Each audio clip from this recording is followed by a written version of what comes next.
tadi Bapak Ibu, Ulangan pasal 17. Ulangan pasal 17.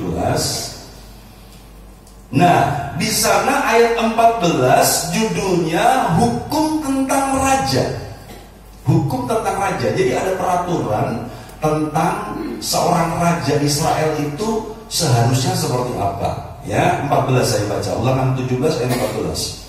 Apabila engkau telah masuk ke negeri yang diberikan kepadamu oleh Tuhan Allahmu dan telah mendudukinya dan diam di sana, kemudian engkau berkata, aku mau mengangkat raja atasku seperti segala bangsa yang di sekelilingku.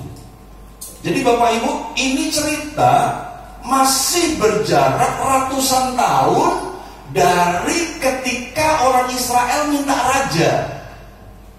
Itu nanti di kitab 1 Samuel, ya. Di kitab 1 Samuel mereka minta raja kepada Samuel. Dan kemudian itu mengesalkan hati Samuel. Tapi Alkitab mencatat sebenarnya bukan kamu yang kesal, tapi hatiku juga kesal karena mereka minta raja. Mereka gak menghargai bahwa aku jadi raja selama ini. Nah gitu ya. Tapi Bapak Ibu perhatikan, walaupun ayat ini berjarak ratusan tahun sebelum peristiwa orang Israel minta raja, itu membuktikan Tuhan itu ngerti isi hati kita paling dalam. Ngerti ya? Jadi sebelum orang Israel minta raja, Tuhan tuh sudah ngomong, apabila kamu sudah masuk ke negeri itu dan mendudukinya, kemudian engkau berkata, aku mau mengangkat raja atasmu seperti segala bangsa yang di sekelilingku. 15. Maka hanyalah raja yang dipilih Tuhan Allahmu yang harus kau angkat atasmu. Dari tengah saudara-saudaramu haruslah engkau mengangkat seorang raja atasmu. Seorang asing yang bukan saudaramu tidaklah boleh kau angkat atasmu. 16, ini peraturannya. Lihat, kalau raja Israel mestinya begini, Tuhan sudah ngomong. 16, hanya janganlah ia memelihara banyak kuda, dan janganlah ia mengembalikan bangsa ini ke Mesir untuk mendapat banyak kuda. Sebab Tuhan telah berfirman kepadamu, janganlah sekali-kali kamu kembali melalui jalan ini lagi. Kan perjalanan Israel dari Mesir ke Kanaan itu gambaran pertobatan, ya. Jadi sekali nyebrang Laut Merah, sekali jalan ke Kanaan, Tuhan bilang apa ini? Jangan balik lagi. Nah, jangan kembali ke Mesir lagi lewat jalan yang sama. Jadi ketika dosa itu sudah ditinggalkan, itu harus ditinggalkan selama-lamanya. Jangan icip-icip balik lagi. Bilang sama sebelah, jangan pernah balik. Nah, gitu saudaraku ya. Oke ya. Jadi jangan kembali melalui jalan ini. Raja nggak boleh pelihara banyak kuda. 17. Yuk kita baca sama-sama Bapak Ibu. 1, 2, 3. Juga janganlah ia mempunyai banyak istri, supaya hatinya jangan menyimpang. Emas dan perak pun janganlah ia kumpulkan terlalu banyak. Gak boleh banyak apa? Istri. Yang kedua, gak boleh banyak emas, supaya hatinya tuh gak menyimpang. Ini peraturan untuk seorang raja. Nah, sekarang ke PowerPoint saya. Yuk, semua ayat yang kita mau baca dari PowerPoint saya sudah ada di situ ya. Jadi Bapak Ibu catat saja. Nah, kita masih akan belajar tentang Salomo Bapak Ibu, karena ini raja yang fenomenal. Karena tahun ini adalah tahun berjalan dalam hikmat, kita masih belajar dari satu figur raja yang kita kenal sebagai raja yang penuh hikmat. Nah, supaya bulan depan kita ganti topik. Kita masih sepanjang bulan ini masih tentang Salomo kan saudara ya. Hikmat mengangkat martabat, laknat menghambat berkat. Laknat itu hukuman Tuhan, laknat itu murkanya Tuhan. Dan kalau murka Tuhan sudah turun, berkat pasti terhambat. Nah, kita masih belajar dari Salomo. Next yang berikutnya. Oke, sebentar saya lupa. Oke ya. Bapak Ibu, kita akan lihat udah connect belum? Coba dipindah. Konektornya udah ditancepin. Kalau nggak bisa, ya manual. Iya, mungkin operator baru jadi belum kenalan. Haleluya. Tepuk tangan buat operator baru di atas sana sudah haleluya. Mereka menjelaskan. Haleluya. Jadi kali ini Firda jadi senior. Wih, luar biasa, saudara ya. Jadi senior itu bukan karena umur, tapi karena pengalaman yang jam terbang. Nah, Vida sudah terbiasa di atas dan dia sedang melatih saudaraku kakak-kakaknya untuk jadi operator. Oke, baik. Jadi kita akan lihat yang pertama bagaimana hikmat Salomo itu mengangkat martabatnya. Saya tidak akan banyak menerangkan pagi hari ini, Bapak Ibu, mungkin sepatah-sepatah saya terangkan, tapi kita akan lebih banyak baca. Artinya pagi hari ini saya hanya mengungkapkan fakta-fakta, cerita-cerita apa yang Alkitab tulis mengenai hidup Salomo dan mungkin sedikit menjelaskan. Jadi saya ini loh faktanya begini, ini loh faktanya begini, ini loh begini, gitu ya. Jadi kita akan lihat. Di sana masih terlalu kecil buat saya, jadi saya harus begini ya. Hikmat mengangkat martabat. Itu pasal 4 ayat 29. Dan Allah memberikan kepada Salomo hikmat dan pengertian yang amat besar, luar biasa, serta akal yang luas seperti dataran pasir di tepi laut. Nah, ini tentu penggambaran, saudara ya. Jadi dataran pasir di tepi laut itu hikmat Salomo itu dikasih apa katanya amat besar, akal yang luas seperti dataran pasir di tepi laut, luar biasa. Sehingga hikmat Salomo melebihi hikmat segala Bani Timur dan melebihi segala hikmat orang Mesir.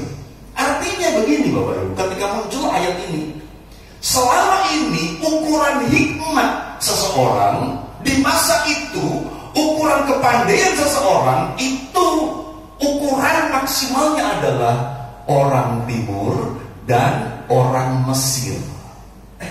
Jadi orang Mesir dipakai patokan, orang Mesir itu hikmatnya tinggi, Bani Timur itu hikmatnya hebat.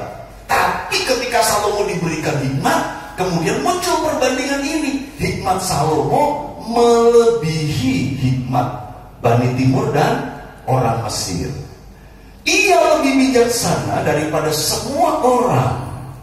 Jadi ini perbandingan bangsa. Salomo dibandingkan dengan sekelompok orang yang berhikmat, dia lebih unggul. Kemudian Salomo dibandingkan dengan orang-orang pribadi-pribadi, ia lebih bijaksana daripada semua orang. Daripada Etan, orang Israel itu, dan daripada Heman, Kalkol, dan Darda, anak-anak Mahor. Sebab itu ia mendapat nama di antara segala bangsa di sekelilingnya. Jadi ini orang-orang yang disebut ayat 31 adalah orang-orang yang sudah terbukti, teruji, terlihat penuh dengan hikmat. 1 Raja-Raja 4 ya, ayat 31. Itu orang-orang yang sudah terbukti, itu orang-orang yang sudah teruji dan selama ini itu jadi patokan. Tapi Salomo lebih bijaksana daripada semua orang itu. Yuk, sekarang yang kuning kita katakan sama-sama. 1, 2, 3. Hikmat membuat unggul. Yang berikutnya, saya nggak lama-lama ya. Oke, yang kedua. Masih di pasal 4. Ia menggubah 3.000 amsal dan nyanyiannya ada 1.005. Mengubah beda dengan mengubah ya saudaraku. Mengubah itu artinya menciptakan. Jadi kalau Bapak Ibu baca di Kamus Besar Bahasa Indonesia, mengubah beda dengan mengubah. Jadi dia bukan tukang nyontoh, dia bukan tukang mengubah, dia menciptakan 3.000 amsal dan nyanyiannya ada 1.005. Ia bersajak tentang pohon-pohonan, dari pohon aras yang di Gunung Libanon sampai kepada hisop yang tumbuh pada dinding batu. Jadi pohon aras ini pohon yang kuat, hisop ini tanaman kecil, semak belukar, ya. Ia bicara juga tentang hewan dan tentang burung-burung dan tentang binatang melata dan tentang ikan-ikan. Jadi rupanya hikmat itu bisa menimbulkan rasa seni, kemampuan seni, mengamati kehidupan dan kemudian dibuat kata-kata yang indah. Mengambil pelajaran kehidupan dari alam. Itu hikmat, ya. Maka datanglah orang dari segala bangsa mendengarkan hikmat Salomo, dan ia menerima upeti dari semua raja-raja di bumi yang telah mendengar tentang hikmatnya itu. Yuk yang kuning kita baca sama-sama. 1, 2, 3. Hikmat membuat kreatif. Jadi rupanya Bapak Ibu, motivator itu baru muncul sama sekarang ini. Orang bicara dan kemudian ketika orang mendengarnya, dia harus bayar. Bapak Ibu ikut sesinya seminar motivator-motivator terkenal, Bapak Ibu harus beli tiket. Jadi hari ini orang itu bayar tiket untuk mendengar motivasi. Karena ketika mendengar motivasi ada pencerahan-pencerahan. Nah, tapi sayangnya motivator belum tentu yang disampaikan firman Tuhan. Tapi firman Tuhan pasti selalu motivasi. Jadi kalau saya memilih kita baca firman Tuhan, kita dengar khotbah, itu sama dengan kita mendapatkan motivasi. Yang setuju katakan amin, ya. Nah, Bapak Ibu, ini bangsa-bangsa dia datang untuk mendengarkan seorang motivator yang bernama Salomo. Dan akibatnya Salomo dapat saweran. Nah, gitu saudaraku ya. Sawerannya raja pasti beda sama saweran penyanyi dangdut, saudaraku ya. Haleluya. Kalau yang ngomong raja, saudaraku, pas sawerannya juga saweran raja. Hebat, saudaraku ya. Makanya punya hikmat. Yang berikutnya, pasal 5, satu raja-raja ya, satu raja-raja pasal 5 ayat 12. Dan Tuhan memberikan hikmat kepada Salomo seperti yang dijanjikannya kepadanya. Maka damai pun ada antara Hiram dan Salomo. Lalu mereka berdua mengadakan perjanjian. Hiram ini raja Tirus, saudara. Ya.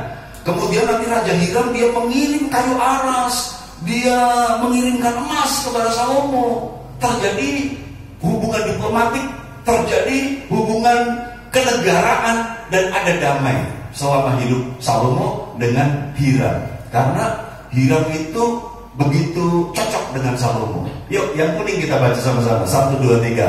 Hikmat memperkuat persahabatan. Lanjut ya. Saya jadi gak banyak menerangkan kan, hanya fakta-fakta. Pasal 10 ayat 1, satu raja-raja. Ketika Ratu negeri Sheba mendengar kabar tentang Salomo berhubung dengan nama Tuhan, maka datanglah ia hendak mengujinya dengan teka-teki. Datang untuk menanyai segala macam. Ia datang, Ratu Sheba datang ke Yerusalem dengan pasukan pengiring yang sangat besar, dengan unta-unta yang membawa rempah-rempah, sangat banyak emas dan batu permata yang mahal-mahal. Setelah ia sampai kepada Salomo, dikatakannya lah segala yang ada dalam hatinya kepadanya. Ayat 3, yuk baca sama-sama. 1, 2, 3. Dan Salomo menjawab segala pertanyaan ratu itu. Bagi raja tidak ada yang tersembunyi dan tidak dapat dijawabnya untuk ratu itu. Yang kuning baca sama-sama. 1, 2, 3. Hikmat membuat cerdas. Haleluya. Katakan kanan kiri, cerdaslah karena hikmat. Haleluya. Puji Tuhan ya. Cerdasnya karena hikmat. Ratu Sheba datang. Memang Bapak Ibu, kalau ratu datang pasti dia bawa pengiring yang sangat besar. Nah, kemarin hari Jumat, saudaraku, saya ketemu sama orang besar di Indonesia ya. Dia adalah Direktur Utama PT KAI Indonesia. Karena Tuhan percayakan saya melayani Natal nasional mereka. Biasanya Natalnya itu dibuat di kantor pusat di Bandung. Tapi kok tiba-tiba tahun ini Pak Direktur Utama dia berkata, Natal harus kita sekali-kali bikin Natal di luar kantor utama.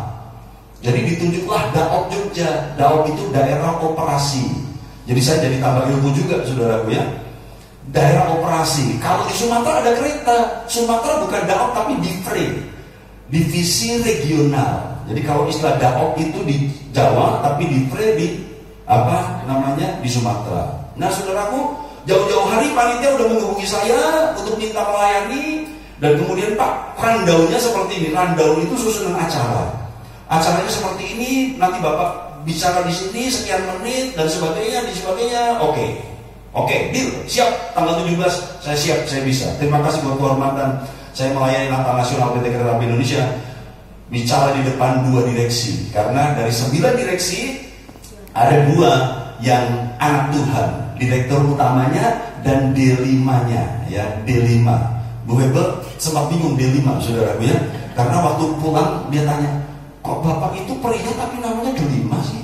Nah gitu ya. Karena disebut selamat datang Bapak DU dan Bapak D5. Nah gitu ya. Jadi Bu Hebel bilang, Bapak itu laki-laki kok namanya D5? Bukan D5, itu D5, Direktur 5. Maksudnya begitu, D5. Bukan D5 namanya. Jadi ini Direktur Keselamatan. Nah saya berkata, Bangga sekali saya boleh terlibat dalam acara ini, dan baru sekali ini saya khotbah dikawal Polsuska. Polsuska tahu, polisi khusus kereta api. Biasanya Polsuska mengawal saya kalau saya jadi penumpang, tapi sekarang saya berkhotbah dan saya dikawal oleh para Polsuska. Pak D5-nya ngacung, saudaraku. Pak, bukan hanya Polsuska, komandannya ada di sini. Karena dia direktur keselamatan, saudara ya. Direktur keselamatan yang membawahi juga Polsuska. Jadi, saudaraku, mereka ikut ibadah dan mereka mendengarkan khotbah. Nah, Bapak Ibu, jauh-jauh hari panitia udah kasih tahu ini susunan acaranya begini, Pak, dan sebagainya. Oke, siap. Tapi kemudian beberapa hari kemudian mereka datang lagi, Pak, minta maaf, Pak, ada perubahan, Pak. Ternyata waktu itu belum jelas direktur utama mau datang apa enggak. Direktur utama mau datang ternyata, Pak. Dan Bapak tahu kalau direktur utama datang, itu pasti dayang-dayangnya banyak, gitu ya. Orang paling tinggi datang pasti dayang-dayangnya, pengiringnya pasti banyak. Dan kami pusing, Pak, mikir penginapannya. Dan ternyata direktur utamanya bukan datang di hari H, tapi 1 hari sebelumnya dia sudah datang ke Jogja. Jadi kami harus ngurus awal, kami harus antar dia kemana-mana. Ya, kami tambah sibuk, tambah pusing dan sebagainya. Ya, atur saja, silahkan pusing, saya berdoa. Haleluya, puji Tuhan ya. Buat saya dirubah formatnya nggak masalah. Ya, buat saya oke saja, saya sudah siapkan hati. Dan kemudian bersyukur saudaraku ya, kita melayani, Tuhan sudah tolong begitu luar biasa. Grogi tetap ada, tetapi dengan pertolongan Tuhan semuanya boleh baik, boleh lancar, dan suasananya pecah gitu ya saudara. Artinya mereka bukan pejabat yang jaim, yang gak mau tertawa, yang suasananya kaku. Karena panitia, Pak, dibikin ngalir aja, Pak, dibikin pecah, dibikin cair suasananya, jangan kaku. Nah, bersyukur saudaraku, Pak D5 boleh, Pak DU dan D5 saudaraku, mereka boleh diberkati, nah, gitu ya. Dan yang luar biasa adalah berapa kali saya memberikan izin kepada Pak Direktur Utama. Karena ketika dia sambutan, dia, Pak Pendeta izin, Pak, silakan, saya berikan izin. Haleluya, puji Tuhan ya. Jadi saudaraku, pendeta desa ini saudaraku berkesempatan memberikan izin kepada Direktur Utama. Haleluya, puji Tuhan. Nah, ketika saya dipanggil saudaraku untuk menyampaikan firman Tuhan, saya nggak izin Pak, enggak, saya maju saudaraku. Karena saya tahu Tuhan sudah mengizinkan saya saudaraku ya, nggak perlu minta izin lagi sama otoritas manusia. Dia minta izin, Pak, izin menyampaikan sambutan, saya berikan izin. Wih, saudaraku ya, mantap sekali. Haleluya, puji Tuhan. Haleluya. Cuma yang lain mau selfie biasa, orang penting datang, selfie sana, selfie sini. Ya, saya sih tenang-tenang aja ya sudah. Oh, itu dipercayakan di sini ketemu duduk jajar ngobrol ya sudah. Otomatis nggak usah minta selfie ya dipotongin kan saudara, begitu kan? Otomatis saudara ya. Kemudian di akhir kebaktian ada teleconference. Jadi Pak Direktur menyapa yang di Semarang kumpul, saudara jadi pakai teleconference. Jadi kami jajaran depan itu di shoot di kamera sehingga bisa ngobrol sama yang Semarang, sama yang Palembang, sama yang Medan, saudaraku, teleconference. Gimana? Apa yang mau disampaikan? Nah, gitu kan. Jadi saudaraku, ya begitulah ceritanya, saudara ya. Jadi Bapak Ibu, kalau ratu datang, pasukan pengiringnya juga banyak. Dan ini yang terjadi dengan Ratu Sheba. Ketika dia datang, pengiringnya banyak, hadiahnya juga banyak. Lihat, dia membawa rempah-rempah, sangat banyak emas dan batu permata yang mahal-mahal. Setelah dia sampai kepada Salomo, dia tanya segala sesuatu. Dan Salomo dia bisa jawab semua pertanyaan dari ratu ini. Ya, cerdas. Lanjut. Ketika Ratu Sheba, Ratu Negeri Sheba melihat segala hikmat Salomo dan rumah yang telah didirikannya, makanan di mejanya, cara duduk pegawai-pegawainya, cara pelayan-pelayan yang melayani dan berpakaian, minumannya dan korban bakaran yang biasa dipersembahkannya di rumah Tuhan, maka tercenganglah ratu itu. Bapak Ibu lihat, hikmat bisa terlihat dari cara manajemen, cara mengelola. Hikmat itu terwujud dalam sebuah bentuk, satu kata, rapi. Bilang sama sebelah, hikmat membuat rapi, katakan begitu. Haleluya, puji Tuhan ya. Cara duduknya dinilai. Jadi ternyata hikmat Salomo itu terlihat dari rumah yang didirikan. Hikmat bisa kelihatan dari bentuk rumah, desain rumah menarik. Ini pasti orang cerdas nih yang bikin begini, gitu ya. Makanan di mejanya, ngantornya, cara duduk pegawai-pegawainya, cara pelayan-pelayannya melayani dan berpakaian, minumannya dan korban bakaran yang bisa dipersembahkan. Hikmat juga bisa kelihatan dari korban yang diberikan. Haleluya. Bilang sama sebelah, hikmatmu kelihatan di kolektormu. Bilang begitu sama sebelah. Haleluya.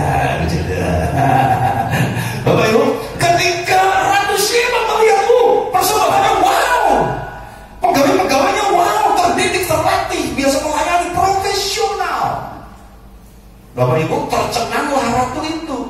Dan dia berkata kepada raja, benar juga kabar yang kudengar di negeriku tentang engkau dan tentang hikmatmu. Tetapi aku tidak percaya perkataan-perkataan itu sampai aku datang dan melihatnya dengan mataku sendiri. Sungguh setengahnya pun belum diberitahukan kepadaku. Dalam hal hikmat dan kemakmuran engkau melebihi kabar yang kudengar. Jadi aku dengar di negeriku itu belum separuhnya. Ketika aku datang ke sini aku baru lihat sepenuhnya. Ayat pasal 10 ayat 8, baca sama-sama 1, 2, 3. Berbahagialah para istrimu. Berapa istrinya? Para istrimu, saudaraku ya.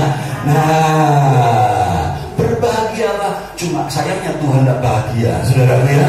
Berbahagialah para istrimu, berbahagialah para pegawaimu ini yang selalu melayani engkau dan menyaksikan hikmatmu. Bilang sama sebelah, dekat orang berhikmat itu berbahagia. Bilang begitu ya saudara. Bilang salah. Dekat orang berhikmat itu berbahagia. Makanya suami harus penuh dengan hikmat supaya istri bahagia.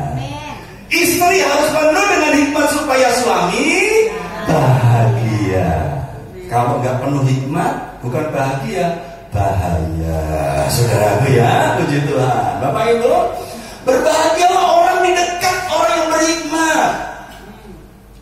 Orang tua jadilah orang tua yang berhikmat sehingga anak-anakmu senang ada di dekatmu. Ya, lanjut Bapak Ibu. Raja Salomo melebihi semua raja di bumi dalam hal kekayaan dan hikmat. Seluruh bumi berikhtiar menghadap Salomo untuk menyaksikan hikmat yang telah ditaruh Allah di dalamnya. Lihat sumber hikmat siapa? Allah. Hikmat ada di mana? Ada di hati. Dan seluruh dunia berikhtiar menghadap Salomo untuk menyaksikan hikmat. Bapak Ibu, hikmat itu ternyata bukan hanya didengar tapi dilihat. Fakta dan martabat Salomo. Kita lihat sedikit tentang fakta Salomo ya. Salomo itu dalam bahasa Ibrani-nya Selomo, artinya damainya atau kesempurnaannya. Jadi kalau Bapak Ibu punya anak yang namanya Salomo, itu artinya damainya, damai Tuhan atau kesempurnaan Tuhan. Nah, Salomo adalah raja ketiga dari Israel, memerintah sekian sebelum Masehi, dan raja